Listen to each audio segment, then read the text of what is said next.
nós vamos agora falar sobre aquele primeiro ponto que, lembram-se, daqueles pilares do neodarwinismo, a respeito da origem da vida, em especial a afirmação de que a vida pode surgir de elementos que não tinham vida, né? Então a chamada abiogênese. Salmo 36:9 diz de uma maneira muito clara: pois em ti está o manancial da vida. Em ti, no Senhor, está o manancial da vida. E manancial não é que Deus ele está vivo, mas é que Deus ele é o único que pode dar vida. O manancial é algo que brota dali e favorece a muitos outros, né? Assim funciona um manancial de água. Sai daquele lugar e ajuda, favorece muitos outros com a água que dali brota. E Deus, o nosso Deus, é o único que vive eternamente, não teve nunca começo nem fim, mas Ele é o único que pode dar vida aos outros. E tudo que tem vida, porque num determinado momento Deus assim o quis e determinou que aquilo tivesse vida, né? E mais ninguém tem essa capacidade de dar vida. Nós lemos lá no relato em Gênesis que a vida surgiu no instante em que o Senhor Deus disse. Ele falou, Ele ordenou, e cada um dos reinos ganhou vida, né? O reino vegetal, versículos 11 e 12 nós vimos, né? O reino animal, versículos 20 e 21. O reino animal foi completado também, versículos 24 e 25. E finalmente o homem, o ser humano, homem e mulher, versículos 26 e 27. Cada uma dessas classes, né, vamos dizer assim, recebeu vida do Senhor num determinado momento. Bom, agora, muito antes da própria teoria da evolução surgir, já vários outros filósofos defendiam essa ideia de que a vida podia surgir de coisas que não tinham vida, naturalmente, espontaneamente. Aristóteles foi um dos que, infelizmente, defendeu essa ideia. E provavelmente essa, apesar da contrariedade aqui, essa semente foi lançada por ele já muito antes de Lamarck ou de Darwin ou de os novos cientistas evolucionistas, okay? Essa ideia da geração espontânea de vida. Mas o médico, e sinceramente, ainda bem que nós nunca vamos ser tratados por ele, já morreu já há muito tempo. Esse tal de Van Helmont, ele propôs inclusive uma receita, na época isso estava virando moda já, para fabricar, o objetivo dele era fabricar ratos, através de elementos que não tinham vida. Ele falava assim, você pega lá, roupa suja, coloca uns grãos de trigo junto, deixa por alguns dias, você vai ver que vai surgir ratos ali, que vão nascer daquilo tudo. Já pensou ser tratado por um médico desse? Ainda bem que ele já foi. Mas é lógico que vai surgir ratos, né? Agora, não porque eles nasceram, mas porque eles foram atraídos pela sujeira. Uma portinha aberta. Pela sujeira e pelo trigo ali, né? Vai servir de decomposição de alimento. Agora, sabe, isso aí fez parte da história da biogênese por um período de tempo. Hoje nós dizemos, mas que absurdo! Mas houve um período na história em que isso era aceito.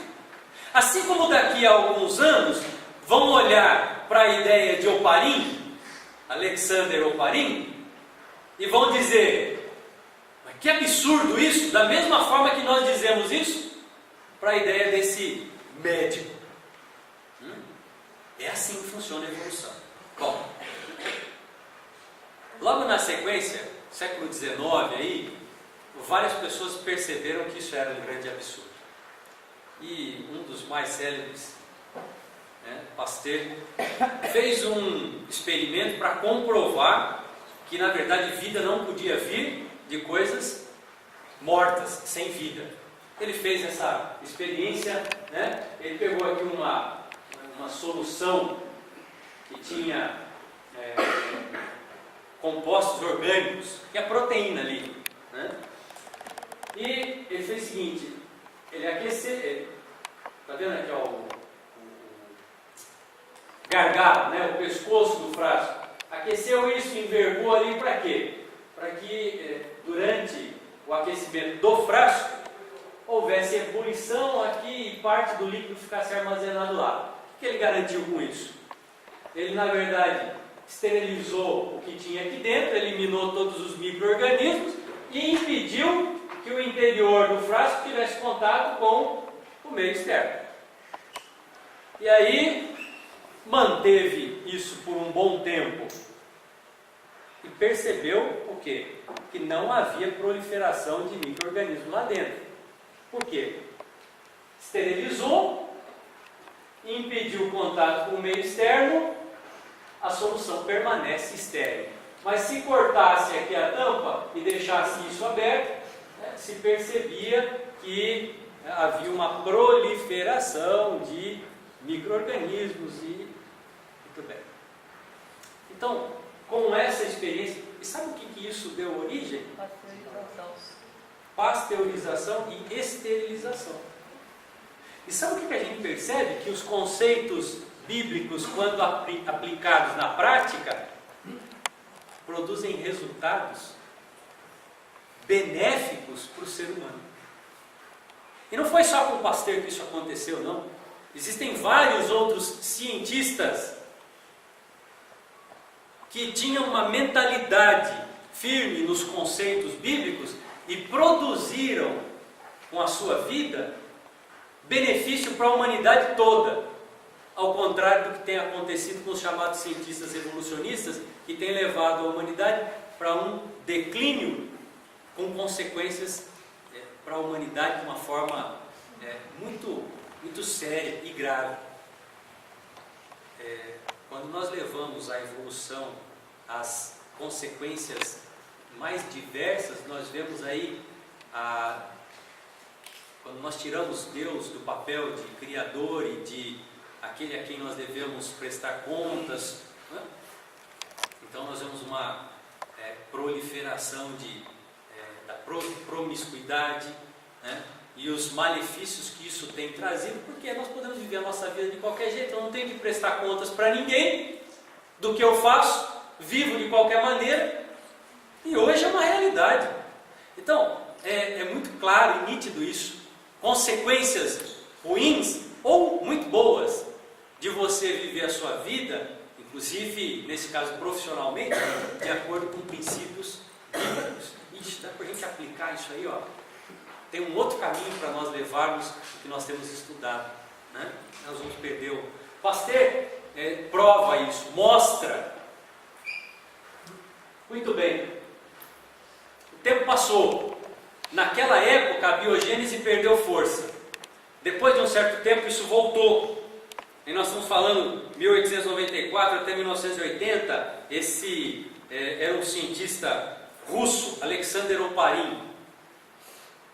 Em paralelo com um outro cientista inglês, John Haldane, que viveu num período paralelo ao de Oparin. E eles desenvolveram uma outra teoria sobre a origem da vida. Agora, isso está nos livros, hoje. Livro de biologia, se você pegar lá, origem da vida é de acordo com esses conceitos aqui, ok? Que nós vamos passar. Por isso eu quero mostrar e depois vamos ver os problemas de tudo isso. Então eles propuseram lá na década de 1920, a hipótese de que os primeiros seres vivos surgiram a partir de moléculas orgânicas, aminoácidos, okay? Que teriam se formado na atmosfera primitiva. E como é que era essa atmosfera primitiva que eles imaginaram na sua mente? Era alguma coisa desse tipo aqui. Isso aqui foi tirado de um livro, Ensino Médio. Então uma atmosfera cheia de gases venenosos, nocivos. Nós estamos falando de amônia, estamos falando de metano, hidrogênio e vapor d'água também. Okay? combustível composta por esses gases. E que eles disseram o seguinte: esses gases, por que eles estão na atmosfera? Eles estão na atmosfera porque eles vieram de erupções vulcânicas. E essa atividade vulcânica era muito intensa naquela época.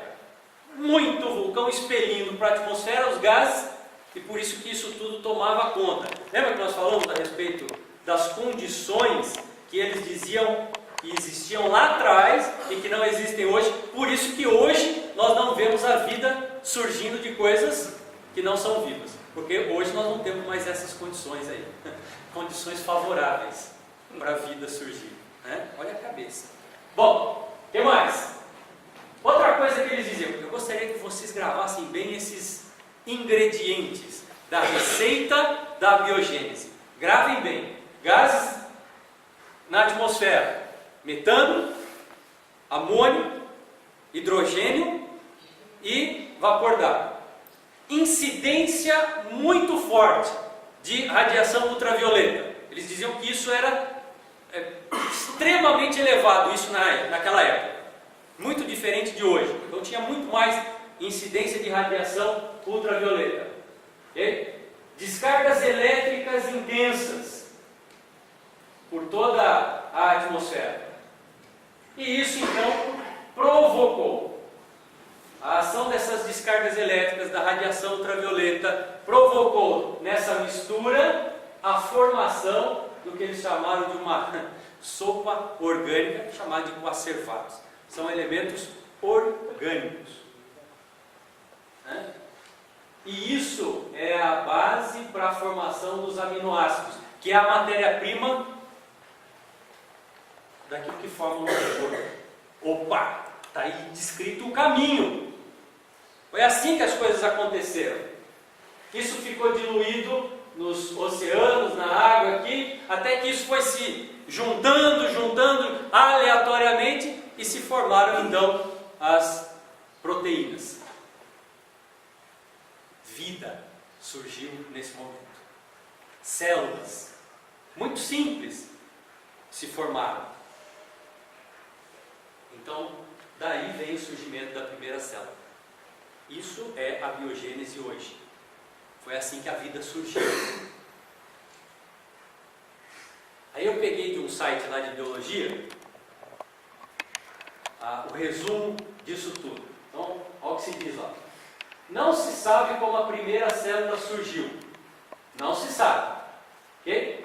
Mas pode-se supor que, se foi possível o surgimento de um sistema organizado, como os coacervados, que são esses elementos muito simples, mas que são necessários para a formação dos aminoácidos, podem ter surgido, se foi possível o surgimento disso, pode ter surgido sistemas equivalentes, envoltos por uma membrana formada por lipídios e proteínas, e contendo no seu interior a molécula de ácido nucleico RNA. Você sabe a diferença disso para isso aqui? É imensa. É muito diferente aquela primeira situação da segunda. Mas supõe-se que, se isso surgiu, é possível que isso tenha surgido também. Olha as bases usadas para a formulação da biogênese. Com a presença então do RNA, essas formas teriam adquirido capacidade de reprodução, regulação das reações internas. Então aí, admite-se como surgimento do primeiro ser vivo. Muito simples, unicelular, mas já era capaz de fazer essas trocas entre o meio, aquilo que estava no interior da célula e o meio, através dessa membrana. Tá? E depois, reprodução vem a seguir, dando origem a outros seres semelhantes a ele. Quanta suposição, né? Vocês perceberam? Pode ser, a fé... A fragilidade do argumento é tal que parece uma brincadeira. Criança compondo. Uma criança escreveu isso aí. Se foi possível, podem ter surgido. Bom, e se não foi possível? Então, todo esse sofisma que eles estão fazendo, criando aí, eles estão criando uma afirmação em cima de um relativismo. Mas é tão frágil o negócio que dá para dar risada, né? O pensamento é redundante. E chama isso de cientificismo. Isso é científico. Pela madrugada. Isso é científico. Não é só pela madrugada, pela vida inteira. Olha, vocês me desculpem. O período todo. Eu trouxe isso tudo para cá, eu achei que isso era interessante, porque a gente chegar a essa conclusão mesmo. A base de tudo isso é ridícula. É ridículo. Mas é porque o homem está ficando cada vez mais inteligente. E tem mais uma coisa lá, né? Ainda que fosse possível a constituição daquela molécula, ainda que fosse possível, porque através de reações químicas é possível sintetizar essa molécula, mas ele terminou dizendo ali, essa molécula teria a capacidade de reprodução. Não, agora você está... Foi um passo muito além. É maior ainda o passo, porque agora você está levando em consideração, existe vida. Uma molécula só não significa vida. Uma molécula é uma molécula. Exatamente. Daí para em algumas palavras, introduz-se um conceito extremamente complexo, como se algo fosse algo banal. A questão passou a existir vida. É uma mentira e uma mentira de perna curta, porque é tão fácil. Então vamos lá. Mas aí, sabe o que aconteceu? Isso aqui era uma teoria. Lembra do nome do... Está aqui, né? Ó, desculpa. Oparin e Haldane. Eles criaram essa teoria na sua cabeça. Eles não fizeram nada para comprovar. Mas então veio outros dois cientistas, e agora mais recente, quem foram? Então, Stanley Miller, Harold, como é que se pronuncia isso? Harold Está aqui, ó. Ele sabe. Urey, não sei, é alguma coisa desse tipo, né? A pronúncia fica para vocês. E o que eles fizeram? De uma universidade lá de Chicago, desenvolveram um aparelho para simular as condições da Terra primitiva. Então vamos fazer o seguinte: Oparin falou isso, que se tivesse essas condições ia dar certo. Vamos comprovar? E eles criaram uma máquina, né, um experimento, para reproduzir aquelas condições e verificar se realmente aquilo acontecia. Tá? E sabe o que aconteceu? Eles conseguiram sintetizar aminoácidos, muito simples, mas conseguiram fazer isso. Como? Eu já volto naquela outra slide, que tem uma coisa lá importante. Então eles criaram uma coisa parecida com isso, né? Um balão aqui aquecido, água, ok? E aqui, presença de CH4, professor de química, metano, H2, hidrogênio, NH3, amônio e vapor d'água, H2O. Eram os 4 elementos lá que o Oparin falou que se tivesse na atmosfera, mais descargas elétricas, mais radiação UV, era possível sintetizar a partir disso, que é uma reação química. Ok? Uma reação química. Dá para formar aminoácidos? E aí, então, a reação acontecia aqui, era resfriado e o líquido condensado continha compostos orgânicos, aminoácidos. Ok. Sabe o que falaram? Está comprovado. Está comprovado. Realmente o Oparin e o Haldane estavam certos.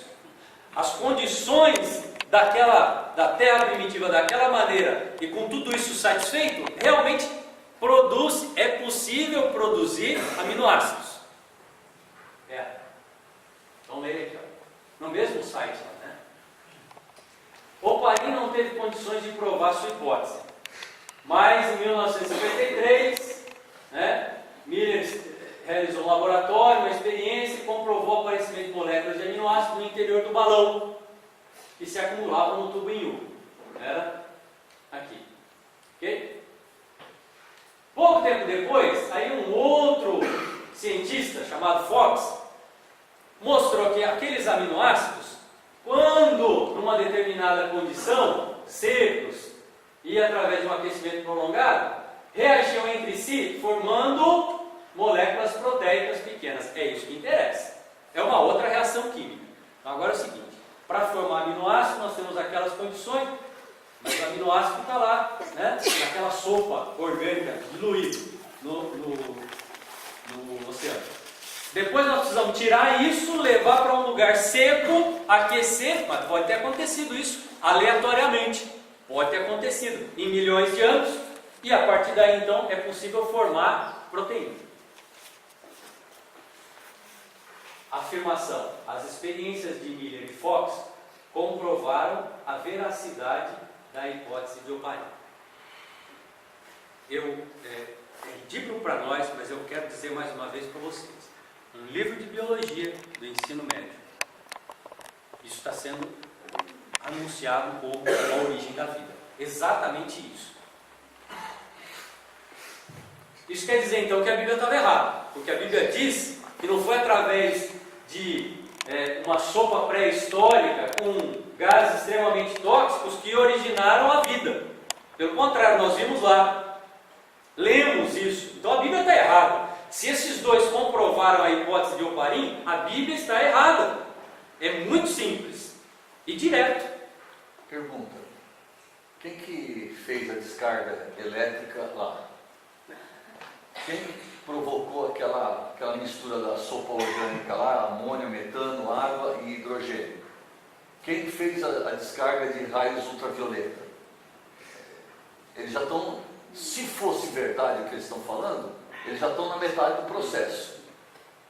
Porque alguém teve que fazer aparecer todas essas substâncias. Quem? O acaso. Não sei se é a resposta. Bom, mas peraí. Então, todos esses componentes químicos são nocivos à saúde. Sim. Será que ele não podia fazer um quarto bem fechado, hermético, e entrar lá para ver se talvez ele cobrisse?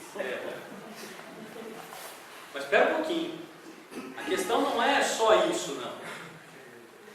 A questão não é, uma vez que existirem aqueles componentes, então o processo aleatório e casual dá conta do resto.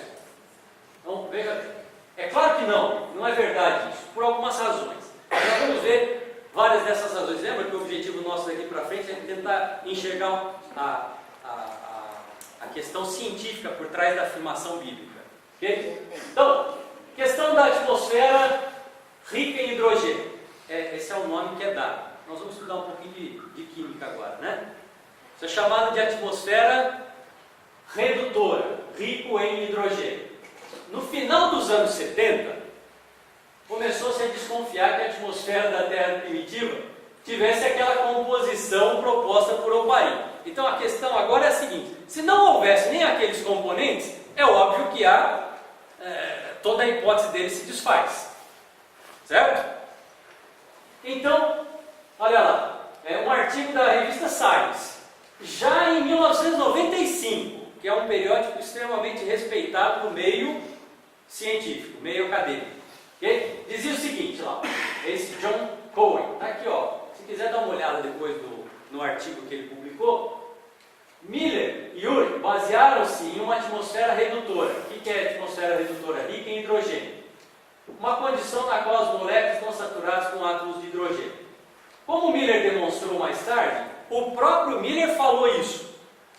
Se aquela mistura não tivesse saturada de hidrogênio, ele não conseguia fazer aquela experiência dar certo. É importantíssimo a presença do hidrogênio para aquela reação química acontecer. Ok? E mais, estava sendo questionado que a atmosfera daquela Terra primitiva não era nada redutora, rica em hidrogênio. Por quê? Por causa do seguinte, olha lá. De onde que surgiram aqueles gases na proposta de Oparin comprovada por Miller? Vulcões. É isso? Eles que expeliam para a atmosfera aqueles gases todos. Bom, então faz o seguinte. O que é a composição dos gases vulcânicos? Vamos olhar. Será que realmente eles vão expelir hidrogênio, amônio e metano para a atmosfera? E o que se verifica é que, na verdade, os gases vulcânicos eles têm uma quantidade muito pequena de metano e amônio. E, principalmente, eles não são redutores. Eles não são ricos em hidrogênio. Sabe qual é a composição básica dos gases vulcânicos? Vapor d'água, dióxido de carbono e dióxido de enxofre. Não tem nada disso aqui. Se a hipótese é que essa atmosfera só surgiu pelos gases vulcânicos, Então, peraí, o que a Terra está expelindo hoje no vulcão é a mesma coisa, o conteúdo lá é o mesmo. Está tudo errado. Começa por aí. Você já elimina os elementos necessários para a reação acontecer. Por isso que eu estou falando, jovens. Quer ver? É uma questão, inclusive, científica, para desmascarar a biogênese. Só que tem mais uma coisa que aconteceu em 1972. O metano e o hidrogênio, eles são gases combustíveis. Se houve ali uma reação de combustão, eles foram consumidos. Os produtos da combustão nunca serão hidrogênio e metano. Será gás carbônico, dióxido de enxofre, é o dióxido de carbono e água. Isso sim. Mas metano e hidrogênio nunca vai ser resultado de combustão. Ele é consumido na combustão. E mesmo assim, a quantidade que é lançada é muito pouco disso.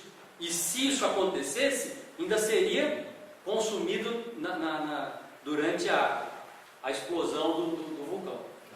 Agora, em 1972, missão Apollo, e um dos experimentos que os americanos fizeram nessa expedição foi o seguinte: eles atestaram que a maioria do oxigênio livre na atmosfera vem da ação da radiação ultravioleta na camada de ozônio, dissociando o ozônio em oxigênio. Ou seja, radiação ultravioleta. E a hipótese de Oparin falava o quê? Que lá atrás a gente tinha uma incidência muito maior de radiação ultravioleta. Se existe muita radiação ultravioleta, a tendência é que exista muito mais oxigênio na atmosfera. E se a atmosfera contém muito oxigênio, o que acontecia? Aquela experiência não dava certo. Então, por duas razões, isso é uma grande mentira. Razões científicas. Primeiro, que aqueles gases não existiam. É óbvio que não existiam, nós sabemos como foi criado. Mas isso é impossível, dado o conteúdo dos gases vulcânicos. Outra coisa, se eles assumem que havia uma incidência muito maior de radiação UV na Terra primitiva, eu ia falar Terra prometida, na Terra primitiva, então tem que se aceitar que existe uma quantidade de oxigênio muito maior na atmosfera. E se há uma quantidade de oxigênio maior, aquela reação não funciona. O próprio Miller tinha confidenciado isso. A atmosfera oxidante, aquela reação não funciona, não acontece. Então, sabe o que isso mostra? Que o oxigênio cancela a hipótese de Oparin, né? E a composição dos gases também. Essa abiogênese pregada e contestada pela Bíblia, também é contestada pela ciência. Agora, tem outra questão aí. Essa sopa orgânica diluída lá no oceano, né, e que depois ia mostrar, pouco a pouco, eles iam se juntar, formando as proteínas.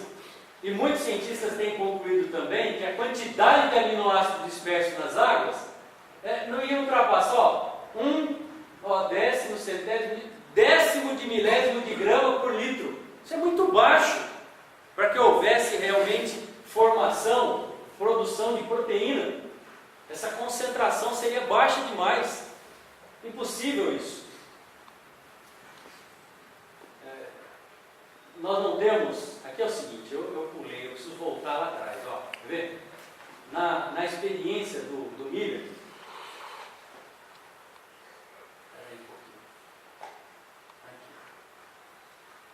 Aqui.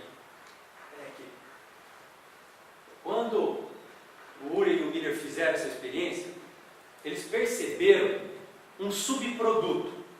Formavam os aminoácidos, mas tinha um subproduto também dessa reação. Sabe o que era?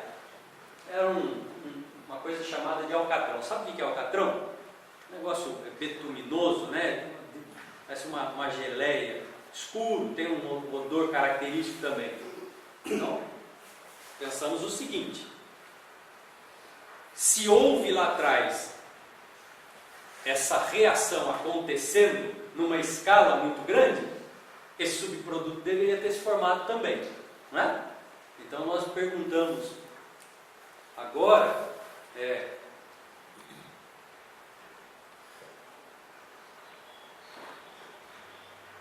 onde está o Alcatrão?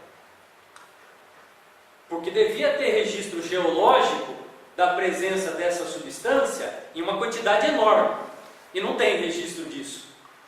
Não existe registro dessa quantidade enorme de alcatrão que se formou e que ficou lá, né, no substrato da crosta terrestre. Mais um argumento, mostrando que realmente isso não aconteceu. Nós já sabíamos de tudo isso, né? A verdade é que, antes de qualquer observação, experiência científica, nós temos aprendido que o nosso Deus é o grande autor da vida. Gênesis 2:7 diz lá: formou o Senhor Deus ao homem do pó da terra, sobrou nas narinas o fôlego de vida, e o homem passou a ser alma vivente. Não tem atmosfera contaminada de terra primitiva, não tem muita incidência de radiação ultravioleta, não tem descarga elétrica, não tem nada disso.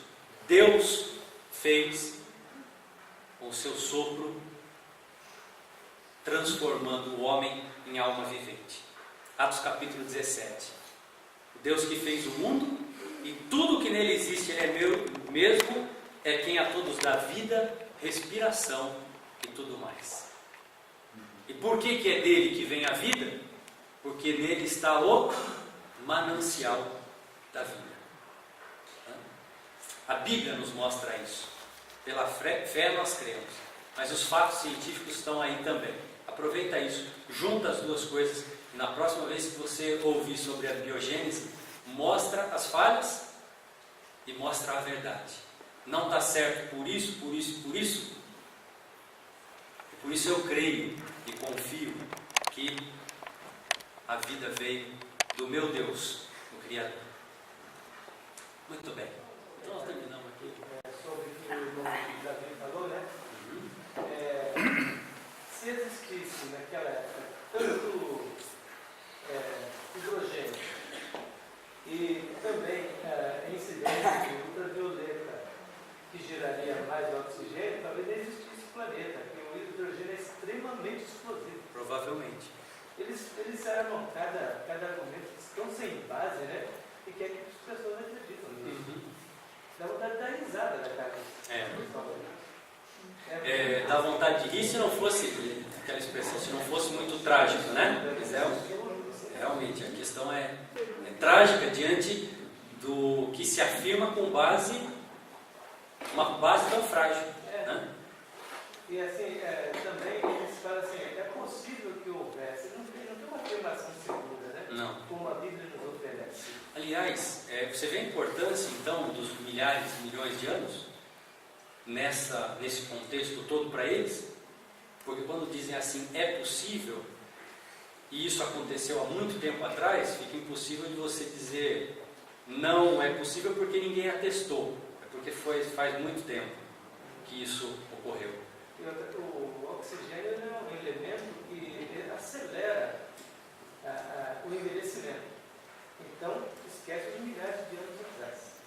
Porque existindo muito oxigênio, ele aceleraria o processo de envelhecimento. Que milhões de anos o processo ficou? Nada. Muito bem. Bom, mais alguma, antes de nós passarmos para o próximo, pode falar. Interessante que dentro do campo da criação, no lado da física, muitos físicos ateus, como o Hawking e outros, que são os mais tops aí no mundo, eles afirmam que se existisse tudo isso que os evolucionistas falam, a Terra seria eclodida milhares e milhares de vezes, devido ao Sol, devido a esses componentes químicos. Então até os ateus discordam entre si sobre a teoria da evolução na física. Aliás, o Hawking, o seu pensamento em relação à origem, nós estávamos conversando um pouco, né? A questão da expansão e retração do universo. Isso. Então, que o universo ele está em expansão e que vai chegar um momento em que ele vai se retrair novamente, condensar a massa toda e um novo Big Bang acontecendo. E isso é cíclico. O que se espera com isso? É que, novamente, não se tenha ênfase no início de tudo. Mas de novo, isso é redundante, porque tem que ter começado. Né? Na verdade, você protela a definição sobre o começo. Joga isso para não sei quando. Né? Porque o processo todo é cíclico, vai e volta, e Big Bang de novo, e está aí o começo. De novo fica sem resposta. Okay? Muito bem. O segundo pilar, segundo alicerce da teoria da evolução, a questão da seleção natural. Eu quero tomar como base 2 Coríntios capítulo 12. Nesse momento, vamos fazer a leitura.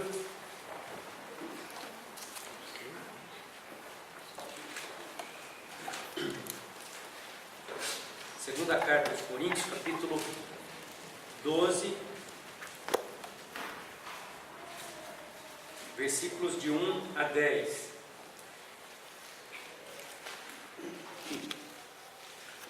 O apóstolo Paulo diz assim: se é necessário que me glorie, ainda que não convém, passarei as visões e revelações do Senhor. Conheço um homem em Cristo que há 14 anos foi arrebatado até o terceiro céu, se no corpo ou fora do corpo, não sei, Deus o sabe. E sei que o tal homem, se no corpo ou fora do corpo, não sei, Deus o sabe, foi arrebatado ao paraíso e ouviu palavras inefáveis, as quais não é lícito ao homem referir. De tal coisa me gloriarei, não porém de mim mesmo, salvo nas minhas fraquezas. Pois se eu vier a gloriar-me, não serei nécio, porque direi a verdade, mas abstenho-me para que ninguém se preocupe comigo mais do que em mim vê ou de mim ouve. E para que não me ensoberbecesse com a grandeza das revelações, foi-me posto um espinho na carne, mensageiro de Satanás, para me esbofetear, a fim de que não me exalte. Por causa disto, 3 vezes pedi ao Senhor que o afastasse de mim. Então ele me disse: a minha graça te basta, porque o poder se aperfeiçoa na fraqueza. De boa vontade, pois, mais me gloriarei nas fraquezas, para que sobre mim repouse o poder de Cristo. Pelo que sinto prazer nas fraquezas, nas injúrias, nas necessidades, nas perseguições, nas angústias por amor de Cristo, porque quando sou fraco, então é que sou forte. Quando sou fraco, então é que sou forte. Sinto prazer nas fraquezas. Quando sou fraco, então é que sou forte, diz o apóstolo aqui, sentindo na pele o que ele estava dizendo. Ele tinha consciência do que era isso. Ele não estava só teorizando sobre o assunto. Eu gostaria que nós comparássemos o que nós temos aqui, essa verdade bíblica, em relação a esse pilar da evolução chamado seleção natural. Seleção natural. Vamos fazer algumas considerações.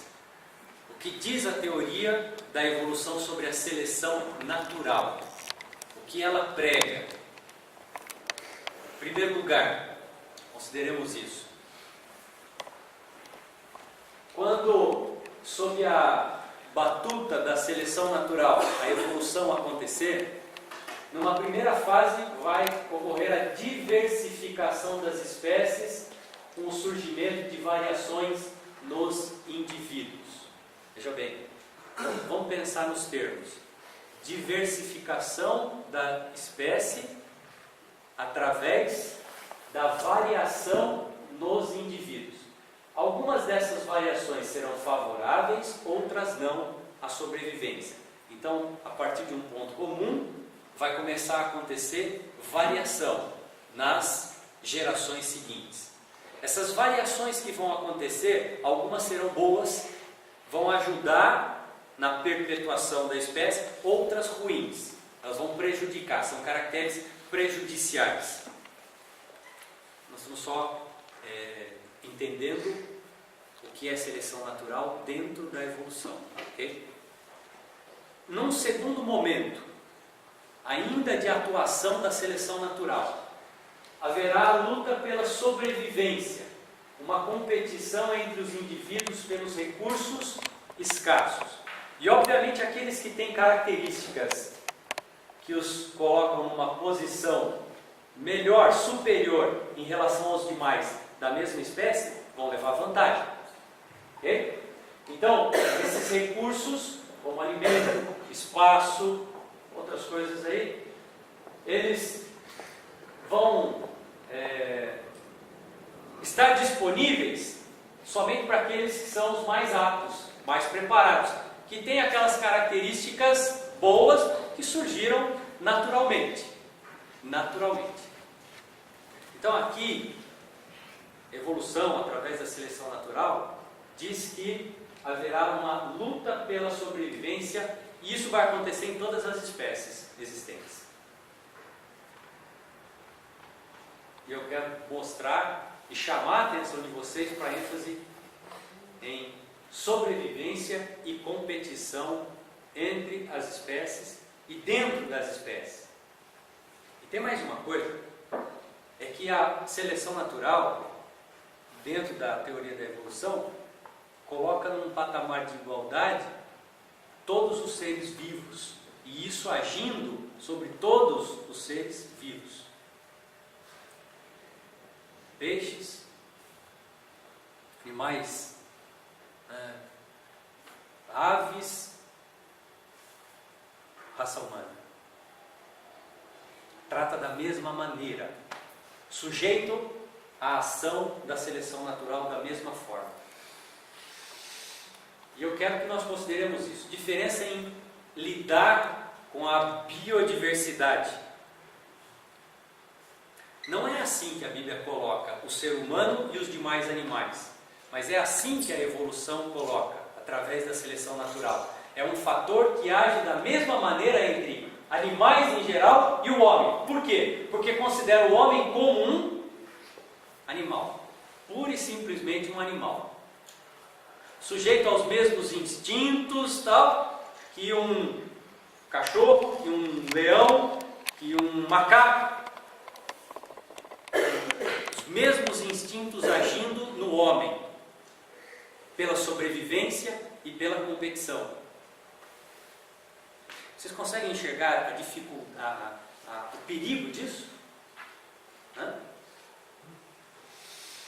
Do ponto de vista divino, existem diferenças muito grandes entre o ser humano e o restante da criação. Ele fez isso. E ele deixou claro na sua palavra que o homem foi criado à imagem e semelhança dele, e os outros animais não, conforme a sua espécie. Mas o homem não. O homem foi criado de uma maneira diferente, parecido com Deus. Evolução tira isso e deixa isso de lado. Os evolucionistas consideram todos os organismos vivos sujeitos à ação da seleção natural. Gênesis capítulo 1, versículo 26 e 27 fala disso, nós já lemos, né? Versículo 19 e 20, nós vemos que ao homem foi dado faculdades diferentes dos demais animais, como criatividade, inteligência, a racionalidade. O exemplo que foi dado aqui já, Davi comentou, depois que Deus criou todos os animais e criou o homem, trouxe os animais todos diante de Adão, falou, dá nome para eles agora, Adão. Você tem condição de fazer isso. E é uma capacidade que ele não tinha dado aos demais animais. Há uma diferença. Uma não, várias. Essa é uma delas. Ao homem foi dada a capacidade de escolha, o livre-arbítrio, uma decisão racional que pode ser tomada. Eu vou dizer para vocês que aos animais foi dado sim um instinto de sobrevivência, nós vemos isso. Mas o homem e os animais nesse campo, não são iguais. Não são iguais. Esse foi criado à imagem e semelhança de Deus, o outro não. Apesar da evolução, da teoria da evolução, dizer que eles estão no mesmo patamar, inclusive de ação da seleção natural, na busca pela sobrevivência. Agora, alguma coisa que é preciso ressaltar também. Em relação ao homem, não existe diferença alguma para Deus entre os seres humanos. E aí, nesse momento, a evolução considera que sim, porque alguns serão mais aptos do que os outros. E alguns vão ter capacidade de permanecer e os outros não. Agora, percebam como que a questão fica em relação à igualdade do homem com os demais animais, são iguais. E é exatamente o contrário, não são. Existe uma diferença.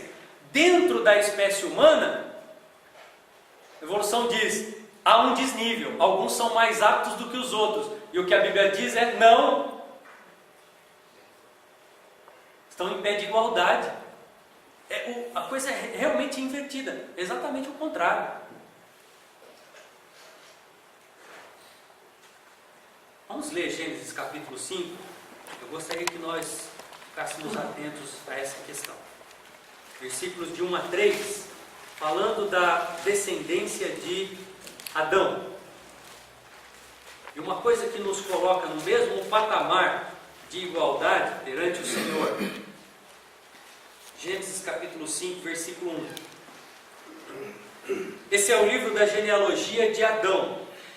No dia em que Deus criou o homem, a semelhança de Deus o fez. Adão criado à semelhança de Deus. Homem e mulher os criou e os abençoou. E lhes chamou pelo nome de Adão no dia em que foram criados. Viveu Adão 130 anos e gerou um filho à sua semelhança, conforme a sua imagem, e lhe chamou Sete. E daí em diante, toda a descendência de Adão, ela veio segundo a imagem de Deus. A imagem de Adão. Ele gerou um filho conforme a sua imagem. Ele foi gerado conforme a imagem de Deus. Mas os filhos de Adão gerados conforme a imagem dele. E ele já não era mais a imagem de Deus. Por quê? Porque ele já tinha pecado. Isso significa que toda a descendência de Adão tem essa marca característica. Por isso eu quero dizer, perante Deus, nós somos todos iguais nesse ponto. Iguais. Porque somos descendência do nosso pai Adão, que nos gerou em pecado. Mas, além disso, Deuteronômio capítulo 10.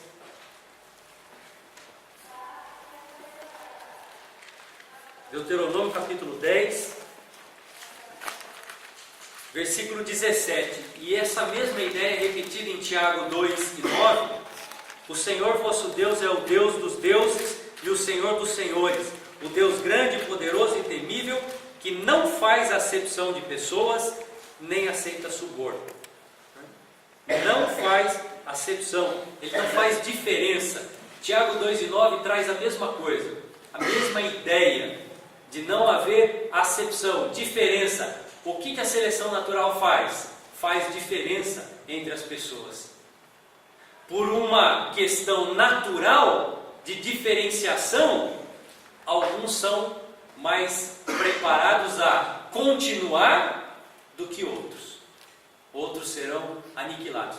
Mas não é esse o conceito de Deus a respeito da diversidade entre as pessoas. Diversidade não significa capacidade maior ou menor. Percebe? O que nós lemos o apóstolo Paulo falando? Quando sou fraco, é porque eu sou forte. Esse é o conceito de Deus para a fraqueza. O conceito de fraqueza da seleção natural e da evolução é a fraqueza. Pela fraqueza, o indivíduo deve ser eliminado. Ele não está apto a ir para frente. Aliás, isso vai acontecer naturalmente. Deus está dizendo, pela fraqueza é que eu posso manifestar o meu poder. E portanto não deve ser eliminado. É um conceito completamente diferente. E nós temos muitos exemplos na Bíblia de homens e mulheres fracos que não só sobreviveram, e que pela evolução e a seleção natural deveriam ser descartados logo, mas eles fizeram mudanças enormes no meio onde viviam, pela manifestação do poder de Deus na sua fraqueza. Esse conceito, essa ideia da seleção natural, ela é uma maneira de não só trazer atrito entre a sociedade, por quê? De desprezo, tentando lembrar a palavra, não consigo. Quando você despreza o outro, você faz discriminação. Hoje em dia isso é tão falado, né? Discriminação, isso é crime. Mas é exatamente isso que a seleção natural prega. Naturalmente vão surgir elementos na espécie fracos e que não têm condição de ir adiante. Isso é muito mais grave do que discriminar alguém pela cor da sua pele ou por qualquer outra razão. É muito mais grave. É dizer que porque eu nasci com miopia, eu não tenho condições de continuar a vida. Eu estou fadado a ser descartado pela própria natureza. Isso é sério, é grave demais. Mas isso é base da teoria científica que visa esclarecer como não só a vida surgiu, mas se perpetuou. Nós poderíamos fazer uma lista aqui de personagens. Moisés, Gideão, vocês se lembram do seu chamamento? Quando Moisés foi chamado pelo Senhor, Senhor, manda outro, eu não tenho condições. E ele entendia das suas limitações. Gideão a mesma coisa, eu sou o menor da minha família é a mais pobre. Envia outro, Senhor, para libertar. Vai nessa tua força, sou contigo. Davi, vamos ler? Como é que está o nosso tempo?